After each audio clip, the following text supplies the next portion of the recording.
عليكم، مرحبا بكم في فيديو جديد على قناة تي بلاي. فيديو جديد سنتطرق من خلاله إلى التحديث الجديد الذي نزل اليوم وأهم إضافاته.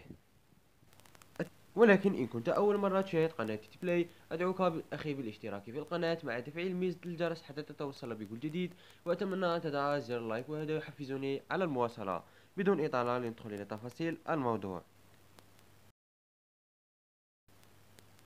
عدنا لكم من جديد إخواني الكرام، والآن سنتحدث عن التحديث. اليوم في الصباح عندما استيقظت وجدت أن هناك تحديث قد نزل، وقد وصلني إشعار من متجر أبيكابور بأنه هناك تحديث جديد للعبة، فتفاجأت لأن قبل يومين قد حدثت اللعبة وأصبح التحديث الجديد هو 0.10.0 وقد نزلته على القناة.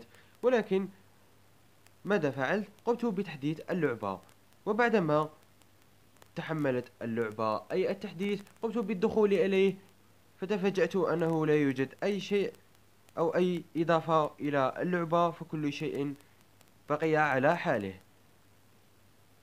فلا توجد إضافات إخواني الكرام لمن يسأل عن الإضافات. فأتوقع أنهم أصلحوا بعض الأخطاء الموجودة في اللعبة بعد أن حدثوا التحديث الجديد الذي نزل. وكان هذا الفيديو مجرد توضيح عن التحديث الذي نزل، لأن العديد يتساءلون ما هي الإضافات. إلى هنا وصلنا إلى نهاية الحلقة، أرجو أنها قد نالت إعجابكم. إن نالت إعجابكم فلا تبخلوا علي بالضغط على زر اللايك وتعليقاتكم التحفيزية، وهذا لنواصل. وأتمنى أن تشترك في القناة وتفعل ميزة الجرس لكي تتوصل بكل جديد عن لعبة ببجي موبايل لايت. إلى اللقاء، نضرب لكم موعد آخر.